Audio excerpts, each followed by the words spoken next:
नमस्कार दोस्तों। चलिए तो अब हम मतलब इससे प्रीवियस लेक्चर्स में पूरा इन्वेंट्री कंट्रोल और ब्रेक इवन एनालिसिस पूरा कंप्लीट कर चुके हैं। Now we move towards the sequencing. ठीक है, मतलब एक नेक्स्ट टॉपिक है दैट इज़ सीक्वेंसिंग। और ये सीक्वेंसिंग भी बहुत इंपॉर्टेंट टॉपिक है। यहाँ से सीधा 2 मार्क्स का, कभी कभी तो 4 मार्क्स के क्वेश्चन भी यहाँ से आए हैं। ठीक है, तो यदि आप गेट में बात करें तो 2 या 4 मार्क्स के क्वेश्चन यहाँ से बने हैं। लेकिन यदि मैं इंडस्ट्रियल इंजीनियर मतलब आईएएस की यदि आप बात करूँ, वैसे तो आप वो आईआरएमएस हो गया, तो उसकी यदि मैं बात करता हूँ तो उसमें भी मतलब मान के चलो कि यदि आईएएस का पैटर्न ही फॉलो हुआ तो ये मान के चलिए कि इसमें से कम 5 से 10 नंबर का क्वेश्चन आना ही आना है। ठीक है, चलिए तो क्या करते हैं हम पहले समझते हैं कि सीक्वेंसिंग होता क्या है। ठीक है, तो सीक्वेंसिंग का सीधा सा मतलब आप ऐसा समझ सकते हैं कि सीक्वेंसिंग में आपने क्या किया कि एक कोई कुछ नंबर ऑफ़ जॉब्स हैं और कुछ नंबर ऑफ़ मशीन्स हैं। ठीक है, अब वो जॉब को उन नंबर ऑफ़ मशीन पर किस तरह से आप भेजेंगे जिससे कि हम ऑप्टिमम यूज़ कर सकें उन मशीन्स का भी और कम से कम टाइम में। ठीक है, ऑप्टिमम का मतलब ये होता है कि हम ज़्यादा से ज़्यादा आउटपुट ले सकें वो कम से कम टाइम में। ठीक है, तो हमको इस तरह का सीक्वेंस बनाना है या इस तरह की सीक्वेंसिंग करना है किसकी, उन जॉब्स की, जिससे कि हम ऑप्टिमम आउटपुट ले सकें और कम टाइम में। ठीक है, मतलब ज़्यादा से ज़्यादा आउटपुट ले सकें और टाइम क्या लगे हमको, कम। ठीक है, इसको हम क्या बोलते हैं, सीक्वेंसिंग। लेट्स से कि आपके पास कोई 5 जॉब है। ठीक है, उसमें आपको ड्रिल करना है, मिलिंग करना है, होल करना है, बोरिंग करना है, कटिंग करना है, स्लॉटिंग करना है, वटेवर। ठीक है, और कुछ नंबर ऑफ़ मशीन है। ठीक है, अब उन 5 जॉब को आप कैसे भेजो कि आपको आउटपुट क्या मिले ज़्यादा से ज़्यादा और आपका जो टाइम लगे वो क्या लगे, कम से कम। ठीक है, तो ये प्रोसेस इस ऑप्टिमम की तरफ यदि हम जाते हैं, ठीक है, तो ऐसी सीक्वेंस हमको रखना पड़ेगी जिससे कि हम क्या करें, ज़्यादा से ज़्यादा आउटपुट ले सकें और टाइम हमको क्या लगे, कम से कम। चलिए तो इसी में आगे बढ़ते हैं। तो अब ये क्या बोलते हैं भाई साहब, चले देखते हैं। तो in sequencing R M is to find the order, वही ऑर्डर मतलब sequence, in which different jobs are processed and different on a different machine and idle time is minimise. मतलब वही है कि हमको टाइम कम से कम लगे। मतलब आइडल टाइम का मतलब क्या हो गया कि हमारी मशीन रुक के रहे, आइडल मतलब वो काम नहीं कर रही है। ठीक है, और यूटिलाइजेशन इज़ ऑप्टिमाइज। ठीक है, आइडल टाइम कम से कम, utilisation optimise. It is essential for smooth flow of material. और ऐसा भी ना हो कि कहीं पर हमारा जॉब जाके रुक गया। ठीक है, तो स्मूथ फ्लो होना चाहिए मटेरियल का। And effective utilization of manpower and machine. ठीक है, तो ये हम अप्लीकेबल मेन पावर के लिए भी कर सकते हैं। ठीक है ना, चलिए तो अब यहाँ पर कुछ एजम्पशंस या रूल बोल सकते हो, तो ये लेके चलते हैं हम, किसमें, सीक्वेंसिंग है। If nothing is mention processing order for machine remains fix. मतलब हम यदि कुछ मेंशन नहीं है तो हम मशीन्स का ऑर्डर वही का वही फिक्स मान के चलते हैं। ठीक है, one job eight one machine at a time. मतलब एक जॉब एक ही टाइम पर एक मशीन पे बन सकता है। ऐसा नहीं कि मतलब 2 जॉब आपने ड्रिलिंग मिलिंग एक साथ कर रहे हो, ऐसा पॉसिबल नहीं है। ठीक है, once job is started it must be fully completed. मतलब एक बार स्टार्ट हुआ तो वो एंड ख़त्म होके ही निकलेगा। ठीक है, ये हम एजम्पशंस लेके चल रहे हैं, किसमें, सीक्वेंसिंग में। The next is time is taken by the job from one machine to another is negligible. मतलब हम एक मशीन से दूसरी मशीन पर शिफ्ट होंगे ना, तो वो जो टाइम बीच का है उस टाइम को ये क्या बोल रहा है कि नेग्लेक्ट करके चलो। ठीक है, पर ऐसा होता नहीं है। ठीक है, तो ये भी हमारा एजम्पशन है। Irrespective of model the processing time for the job remain constant. ठीक है, तो प्रोसेसिंग टाइम उस पर्टिकुलर मशीन का उस पर्टिकुलर जॉब के लिए क्या हो जाएगा, फिक्स। ठीक है, कि भाई यदि हमको ड्रिलिंग करना है उस पर्टिकुलर जॉब पे, तो ड्रिल के लिए उस पर्टिकुलर जॉब के लिए वो ड्रिल का जो टाइम है वो क्या हो जाएगा, कांस्टेंट। अब मेरे पास n job on one machine, तो यहाँ पर 3 तरह के हम सीक्वेंसिंग पढ़ेंगे कि भाई यदि नंबर ऑफ़ जॉब आपके पास एन हो और आप उसे एक मशीन पर कर रहे हो तो क्या, किस तरह से करेंगे, किस तरह से उसका सीक्वेंसिंग बिठाएंगे। या यदि हम एन जॉब 2 मशीन पे कर रहे हैं तो क्या, यदि n जॉब 3 मशीन पे कर रहे हैं तो क्या, ठीक है। इसी तरह से n जॉब n मशीन पर भी हो सकता है, ठीक है ना, लेकिन वहाँ तक हम जाएंगे नहीं, हमारे सिलेबस में भी नहीं है, ठीक है, तो वहाँ तक अपने को जाने की ज़रूरत है ही नहीं, ठीक है ना। तो कैसे हो सकता है, क्या पॉसिबिलिटी है, ठीक है। तो सबसे पहला हम देखते हैं कितने देखने, क्या क्या देखने अपने को, n जॉब 1 मशीन पे, n जॉब 2 मशीन पे, n जॉब 3 मशीन पे, ठीक है। चलिए, तो अब इसमें कुछ टर्म्स रिलेटेड आएगी जो कि हम n जॉब 1 मशीन में यूज़ करेंगे, ठीक है, और 2 में भी यूज़ होगी, 3 में भी यूज़ होगी, ठीक है। तो ये टर्म्स को आपको जो रिलेट करती है किससे, सीक्वेंसिंग से, ठीक है, तो याद रखना है। तो जॉब फ्लो टाइम, सबसे पहला टर्म क्या है, जॉब फ्लो टाइम। तो जॉब फ्लो टाइम क्या है, it is the time for some starting point until a particular job is complete. मतलब वो टाइम जब कुछ कहीं से जॉब स्टार्ट हुआ और कहीं से जॉब ख़त्म हुआ, ठीक है, तो उस टाइम को हम क्या बोल रहे हैं, जॉब फ्लो टाइम, ठीक है। मतलब एक पॉइंट से इंटर हुआ, दूसरे पॉइंट से बाहर हुआ। Make span time, it is the time from processing begin the first job. मतलब आपके पास 10 जॉब थे, ठीक है, तो 10 जॉब में से पहला जॉब स्टार्ट हुआ और लास्ट जॉब 10वां जॉब जब तक कंप्लीट हुआ, उस पूरे टाइम को हम क्या बोल रहे हैं, मेक स्पान टाइम, ठीक है। कंफ्यूज नहीं होना, जॉब फ्लो टाइम एक जॉब के लिए था कि भाई स्टार्ट हुआ एंड हुआ, तो वो जॉब फ्लो टाइम था। मेक स्पान टाइम क्या बोल रहा है कि फर्स्ट जॉब स्टार्ट हुआ और कब तक चला, लास्ट जॉब तक, ठीक है, तो हम उसको क्या बोलते हैं, मेक स्पान टाइम, ठीक है। The next thing is tardiness or lateness, ठीक है। तो वो time, it is the amount of time by which a job is delayed beyond is due date. मतलब आपकी ड्यू डेट सपोज दैट से 8 दिन है, ठीक है, आपने उसको बना के दिया 10 दिन में, तो 2 दिन क्या लग गए आपको एक्स्ट्रा, ठीक है। तो वो टाइम जो कि उस ड्यू डेट के अलावा आपने क्या कर लिया, ले लिया, ठीक है, वो क्या कहलाता है, टार्डीनेस या लेटनेस, ठीक है।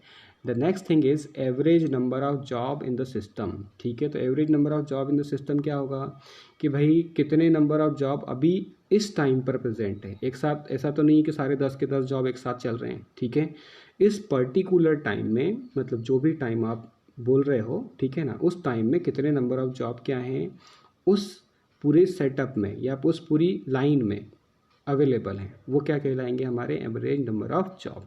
तो it is term use to represent average number of job present all the time, ठीक है। मतलब हर समय इतने तो होंगे ही होंगे, किसमें, with in the system. System मतलब आप लाइन भी बोल सकते हो कि जो आपकी प्रोडक्शन लाइन है उस पर, अब या कुछ सिस्टम हो सकता है, ठीक है, वो सर्विस का सिस्टम भी हो सकता है, डिपेंड करता है। Until one job is completed, it is the ratio of total job flow time over make span time. मतलब सीधी सीधी बात करें तो average number of job in the system क्या हो गया, मैथमेटिकली बात करें तो total job flow time to the make span time को हम क्या बोलते हैं, average number of job in the system. ये भी बहुत बार क्वेश्चन में पूछा जा चुका है कि भाई एवरेज नंबर ऑफ जॉब निकालो, ठीक है, या तो आपको टेस्ट सीरीज़ में देखने को मिल जाएगा या फिर गेट के प्रीवियस ईयर के क्वेश्चंस में या आईएएस के प्रीवियस ईयर के क्वेश्चंस में देखने को मिल जाएगा, ठीक है। चलिए, तो सबसे पहले हम इसके रूल्स की बात करते हैं। तो N job on one machine के क्या रूल्स हैं, तो सबसे पहला है shortest processing time. Shortest processing time का मतलब क्या हो गया कि जिसका कम से कम टाइम है वो पहले, उसके बाद उससे ज़्यादा वाला टाइम, फिर उससे ज़्यादा वाले टाइम का जॉब, उससे ज़्यादा वाले टाइम का जॉब, ठीक है। मतलब सबसे जो जिस जॉब को सबसे कम टाइम लग रहा है उसको हम पहले प्रोसेस करेंगे, फिर उसके बाद जैसे हमारे पास मान लो कि कुछ प्रोसेसिंग टाइम दिया है 5, 8, 9 और 10, ठीक है। तो हम पहले किसको प्रोसेस करेंगे, 5 वाले को, फिर करेंगे 8 वाले को, फिर करेंगे 9 वाले को, फिर करेंगे 10 वाले को। अब ये सीक्वेंस कुछ भी हो सकता है, ठीक है ना, मतलब आपको 5, 9, 8, 10 इस तरह से भी दे देता, तो हम उसके अकॉर्डिंग डिसाइड करेंगे। मतलब किसके अकॉर्डिंग डिसाइड करेंगे कि मिनिमम टाइम कौन सा, फिर उससे ज़्यादा टाइम कौन सा, फिर उससे ज़्यादा टाइम कौन सा, उससे ज़्यादा टाइम कौन सा। तो वो जो रूल है उस रूल को हम क्या बोलते हैं, shortest processing time, in short क्या बोल रहे हैं हम, SPT रूल, ठीक है। तो इसमें क्या कर रहे हैं हम, process in increasing order of their in processing time, ठीक है। मतलब इंक्रीजिंग ऑर्डर का मतलब ही होता है ना कि सबसे पहले छोटा, फिर उससे बड़ा, फिर उससे बड़ा, फिर उससे बड़ा, फिर उससे बड़ा, ठीक है। तो उसको हम क्या बोल रहे हैं, शॉर्टेस्ट प्रोसेसिंग टाइम। चलिए तो एक एग्जांपल लेते हैं अपन, ठीक है ना। ये भाई साहब ने क्या किया उससे मतलब मत रखो, ठीक है, मैं अपने हिसाब से बता रहा हूँ, ठीक है। चलिए तो 1 2 3 4 5, ठीक है, ये मेरे पास जॉब थे, ये मेरे पास प्रोसेसिंग टाइम था, ये मेरे पास ड्यू डेट था, ठीक है। चलिए तो हम क्या कर रहे हैं, पहले मैं एसपीटी रूल लगा लेता हूँ। तो एसपीटी रूल के हिसाब से क्या होता है, अभी ईडीडी नहीं लगा रहा हूँ, ठीक है ना, अभी पता ही नहीं आपको ईडीडी क्या है, इसलिए मैं ईडीडी की बात नहीं कर रहा हूँ। तो हम क्या बोल रहे हैं कि तो शॉर्टेस्ट प्रोसेसिंग टाइम के अकॉर्डिंग यदि मुझे जॉब को असाइन करना हो कि पहले किसको करूँ प्रोसेस, फिर किसको करूँ प्रोसेस, फिर किसको करूँ प्रोसेस, तो हम क्या, हमने क्या बोला कि सबसे पहले कौन, जिसका सबसे कम टाइम। तो सबसे कम टाइम इसमें प्रोसेसिंग टाइम इस टेबल में, ये वाली टेबल में कौन सा दिख रहा है भैया, तो इसमें सबसे पहला जो दिख रहा है छोटा नंबर वो दिख रहा है 5। तो सबसे पहला जॉब कौन सा हो गया आपका 2। उसके बाद दूसरा नेक्स्ट जॉब कौन सा दिख रहा है, मतलब next job in the sense next processing time इससे बड़ा वाला कौन सा है 6। तो दूसरा उसके बाद कौन सा जॉब आ जाएगा 3। उसके बाद यदि हम बढ़ते हैं तो 6 के बाद क्या आ जाएगा 8, ठीक है। तो 8 आ गया, मतलब कौन सा जॉब है वो 1। उसके बाद 8 के बाद आ गया 9, मतलब कौन सा जॉब है वो 5 वाला। तो उसके बाद 5, फिर उससे बड़ी प्रोसेसिंग टाइम, बड़ा प्रोसेसिंग टाइम कौन सा है 10। तो वो जॉब का नाम क्या है, वो जॉब का नंबर क्या है 4। तो हमारा सीक्वेंस क्या बना 2 3 1 5 4, ठीक है। तो ये मेरा सीक्वेंस बना। अब आपको जो क्वेश्चन में दिया होगा उसके अकॉर्डिंग आप उसका सीक्वेंस बना लेंगे, ठीक है। क्लियर है, ये समझ में आ गया, ठीक। चलिए इसी तरह से ड्यू डेट भी होता है, इसी को ड्यू डेट से भी करते हैं, पहले ड्यू डेट समझे तो सही। तो अर्लीस्ट ड्यू डेट मतलब जिसका ड्यू डेट सबसे पहले, ठीक है। Increasing order of their due date, ठीक है, मतलब ड्यू डेट जिसका सबसे पहले, आप देखो यहाँ पर increasing order of their due dates, ठीक है ना। चलो समझते हैं। तो क्या कर रहा है बेटा कि ड्यू डेट यहाँ सबसे पहले कौन सा है, मतलब सबसे छोटा वाला कौन सा है, तो इसका ड्यू डेट मतलब इसको सबसे पहले मुझे बाहर करना है, क्योंकि ऑब्वियस है ना कि ड्यू डेट मेरा जिसका कम होगा उसको पहले प्रोसेस करना पड़ेगा मुझे, ठीक है ना। तो सबसे पहले ड्यू डेट सबसे छोटा ड्यू डेट किसका है 18 दिन वाला, ठीक है। तो ये मेरा हो गया नंबर 1। कौन सा जॉब है ये 3rd नंबर का, तो ये मेरा हो गया सीक्वेंसिंग बनाते हैं अपन, ठीक है। तो 3rd, फिर उससे बड़ा 18 के बाद क्या आ गया 19, मतलब कौन सा जॉब है 4थे नंबर का, तो 3 के बाद आ गया 4, ठीक है। उसके बाद 19 के बाद क्या आ रहा है 20 किस में है तो 1, ठीक है, तो 1 आ गया। 20 के बाद क्या आ जाएगा मेरा 22, ठीक है। तो 22 वाला कौन सा जॉब है 2, ठीक है। उसके बाद 22 के बाद क्या है 41 डायरेक्ट। तो लास्ट वाला जॉब क्या आ गया 5, ठीक है। तो 3 4 1 2 5, मतलब यदि मैं ड्यू डेट के अकॉर्डिंग मेरा प्रोसेस को चलाता हूँ तो मेरा सीक्वेंस क्या बन रहा है 3 4 1 2 5। चलिए आगे बढ़ते हैं। क्रिटिकल रेशो, क्रिटिकल रेशो क्या है, अब क्रिटिकल रेशो के अकॉर्डिंग भी वो बोल सकता है कि जिसका क्रिटिकल रेशो कम उसको पहले और जिसका ज़्यादा उसको बाद में, ठीक है। तो क्रिटिकल रेशो होता क्या है, critical ratio is the ratio of due date by processing time. Critical ratio क्या होता है due date by processing time. तो jobs are sequence in the increasing order of their critical ratio, ठीक है, किस में होते हैं increasing order of their critical ratio. इसी तरह से होता है select time remaining. Select time remaining क्या हो जाएगा due date minus processing time, ठीक है। तो सिलेक्ट टाइम रिमेनिंग क्या कहलाता है due date minus processing time. तो it is the difference between due date minus processing, due date and processing time. तो इसमें किस में कैसे अरेंज करेंगे, जिसका सिलेक्ट टाइम STR कम होगा उसको पहले, जिसका ज़्यादा होगा उसको बाद में। Increasing order of there select time remaining. तो जो हमने सारे पढ़े, मतलब जो भी 4 कि भाई इस तरह से अरेंज करो उस तरह से अरेंज करो, तो उसमें सब में कॉमन चीज़ क्या थी कि सबको इंक्रीजिंग ऑर्डर में ले रहे थे। जो सबसे कम है उसको पहले, जो सबसे ज़्यादा है उसको आखिरी में, ठीक है। मतलब कि कम वाला, फिर उससे बड़ा वाला, फिर उससे बड़ा, फिर उससे बड़ा, फिर उससे बड़ा, ठीक है। इस तरह से क्या कर रहे हैं हम उसको अरेंज कर रहे हैं। चलिए इसका क्वेश्चन देख लेते हैं। A set of job are to be process on a single machine, ठीक है, obtain sequence using SPT rule और EDD रूल के हिसाब से। Also determine make span time and job flow time for each job, average job flow time per job and average tardiness per job and average number of job in the system and number of tardy jobs, ठीक है। तो सब कुछ निकालने के लिए बोल दिया भैया इसने, ठीक है। चलिए तो इस टेबल को थोड़ा सा मैं छोटा कर लेता हूँ, ठीक है। चलिए तो ये हमारे पास ABCDEFGH क्या हैं जॉब्स हैं, ये सारे हमारे जॉब आ गए भैया, ठीक है, ABCDFGH। इसका ये प्रोसेसिंग टाइम दिया है और ये ड्यू डेट दिया है, ठीक है। चलिए, तो क्या करना है अपने को, क्या करना है, सबसे पहले SPT रूल लगाते हैं अपन, फिर EDD रूल लगाएंगे, पहले उसमें सीक्वेंस बनाते हैं, ठीक है ना। तो ऐसे उसने नंबरिंग की है, पर अपन अपने हिसाब से सोचते हैं, ठीक है ना। चलिए भैया, सबसे छोटा नंबर कौन सा दिख रहा है, सबसे छोटा नंबर दिख रहा है आपको 6, ठीक है। तो पहला जॉब कौन सा असाइन हो गया, B, ठीक है। उसके बाद अगला जॉब क्या है, 6 के बाद क्या दिख रहा है आपको उससे बड़ा भैया, 9, ठीक है। तो कौन सा जॉब आ गया, B के बाद आ गया E, ठीक है। फिर अगला 9 के बाद क्या दिख रहा है, 10, तो ये आ गया मेरा H, ठीक है। उसके बाद 10 के बाद क्या दिख रहा है आपको, 11, तो क्या आ गया A, ठीक है। 11 के बाद वो क्या दिख रहा है, 12, तो 12 के बाद 12, ठीक है, तो दैट इज़ D, ठीक है। चलिए, उसके बाद 12 के बाद क्या दिख रहा है भैया, 15, ठीक है। 12 के बाद दिख रहा है 15, तो कितना क्या आ गया मेरा, G, ठीक है। G हो गया। 15 के बाद दिख रहा है 16, तो दैट इज़ F, ठीक है। उसके बाद बच क्या गया, केवल 17, दैट इज़ C, ठीक है। तो आ गया मेरा ABCDEFGH, सारे आ गए, ठीक है ना। चलिए, तो अपना सीक्वेंस क्या बना, BEHADGFC, ठीक है। ये किसके अकॉर्डिंग मैंने बात की, ये यदि मैं बात कर रहा हूँ SPT रूल के अकॉर्डिंग, ठीक है।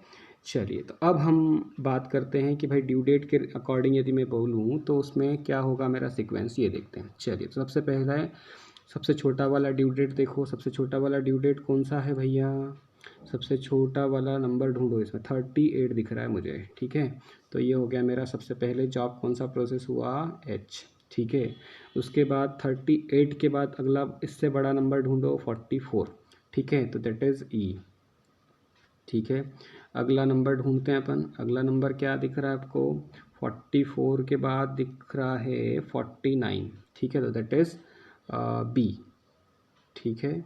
उसके बाद 49 के बाद दिख रहा है आपको 58 से पहले कोई है क्या, नहीं है। चलिए, तो 58 मतलब हो गया मेरा A, ठीक है। उसके बाद 58 हो गया, 58 के बाद ढूंढो अगला नंबर, तो मुझे 65 दिख रहा है, ठीक है, तो F हो गया, ठीक है। उसके बाद अगला नंबर क्या है अपना, 65 के बाद 70 दिख रहा है मुझे, ठीक है, तो दैट इज़ G, ठीक है। उसके बाद अगला नंबर क्या दिख रहा है आपको, 70 के बाद 78, ठीक है, तो ये हो गया मेरा C। और उसके बाद 78 के बाद 88 इज़ D, ठीक है। तो ABCDEFGH सारे हो गए, ठीक है ना। चलिए, तो ये अपना सीक्वेंस बन गया। इस सीक्वेंस में तो आई थिंक अब आपको कोई प्रॉब्लम नहीं आएगा। चलिए, तो अब कुछ नहीं, तो SPT के अकॉर्डिंग देखो, यहाँ पर उसने वही वापस से टेबल बनाया है, तो अब क्या किया अपन ने, केवल सीक्वेंस लिखा था, ठीक है ना।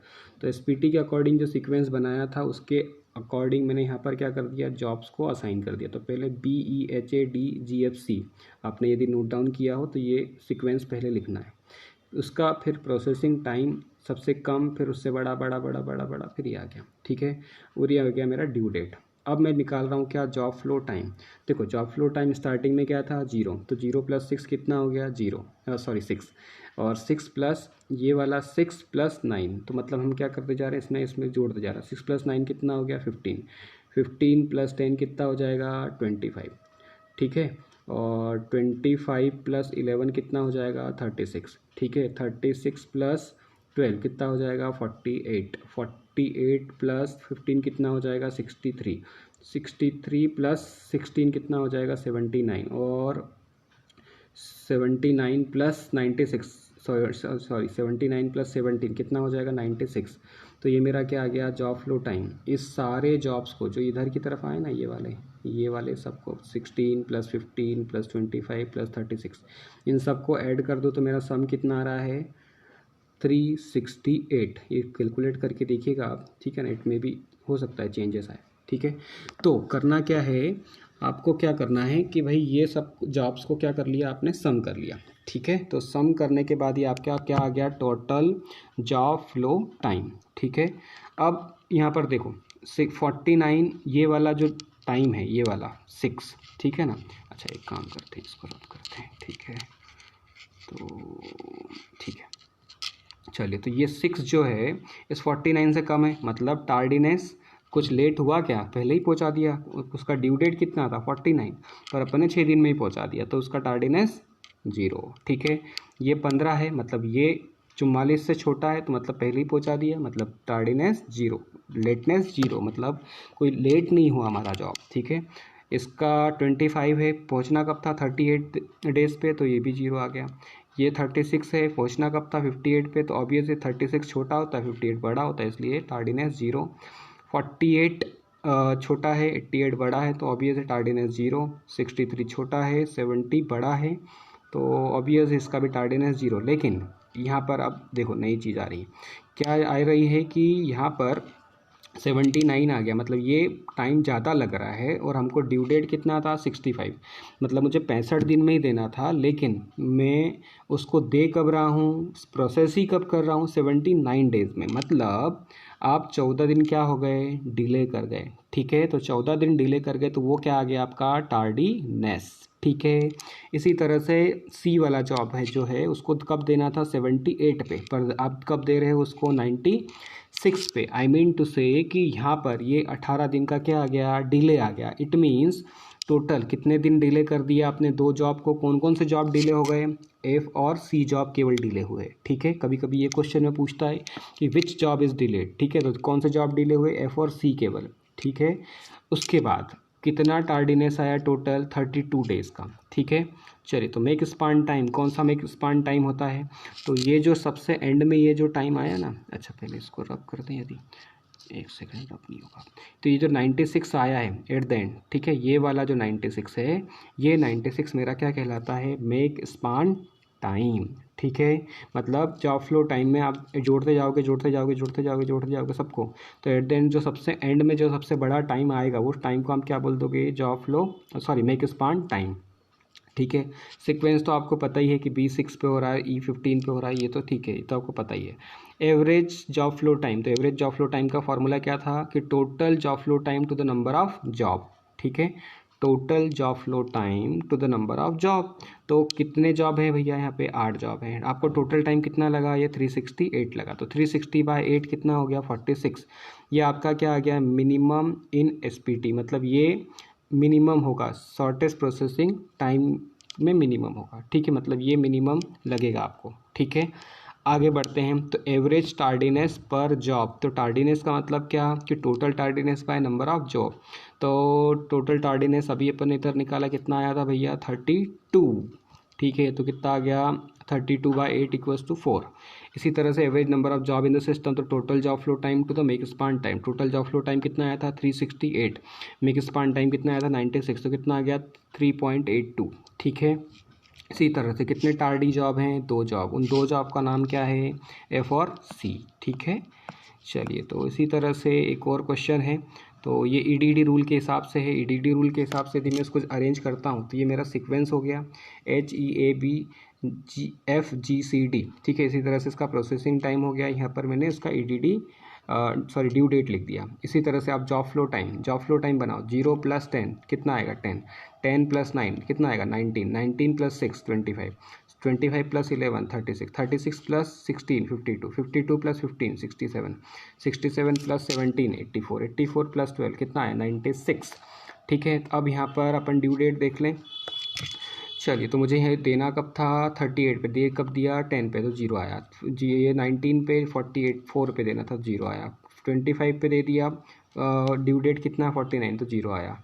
36 58, तो ऑब्वियसली ये काम पहले ही पहुंचा दिया, तो 0 आया।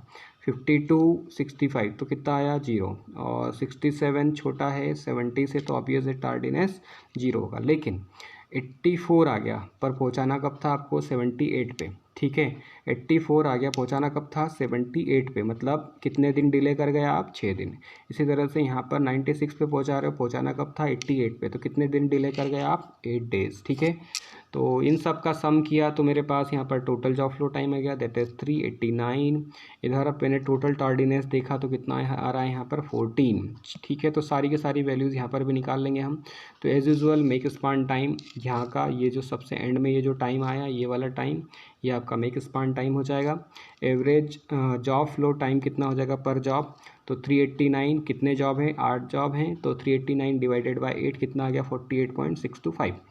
एवरेज टार्डीनेस पर जॉब, तो टार्डीनेस कितना है 14 है, 14/8 करेंगे तो कितना आ जाएगा टार्डीनेस आ जाएगा, ये आ गया लीस्ट इन ईटीडी। ठीक है, और average number of job in the system 389 को डिवाइड कर देंगे, मतलब total job flow time to the make span time से क्या निकल जाएगा अपना average number of job in the system. Total tardy job कितने हैं यहाँ पर भी 2, और वो जॉब कौन से हैं यहाँ पर भी सी और डी है। ठीक है, यहाँ पर कौन से थे एफ और सी थे, यहाँ पर कौन से हैं सी और डी है। ठीक है ना, मतलब देखो ये वाले तो जॉब केवल जो लास्ट वाले हैं यही तो लेट पहुँचे ना, तो यही टार्डी जॉब कहलाते हैं। ठीक है, चलिए तो इसी तरह से एक और क्वेश्चन है। ठीक है, तो इस क्वेश्चन को आप ट्राई करने का कोशिश कीजिएगा खुद से। ठीक है, तो इट इज़ योर होमवर्क। ठीक है, और ये गेट 2020 में पूछा जा चुका है। ठीक है, चलिए तो इसी तरह से दूसरा नेक्स्ट लेक्चर में हम देखेंगे N job on two machine. चलिए, तो wish you all the best for your exam and thank you for watching my video.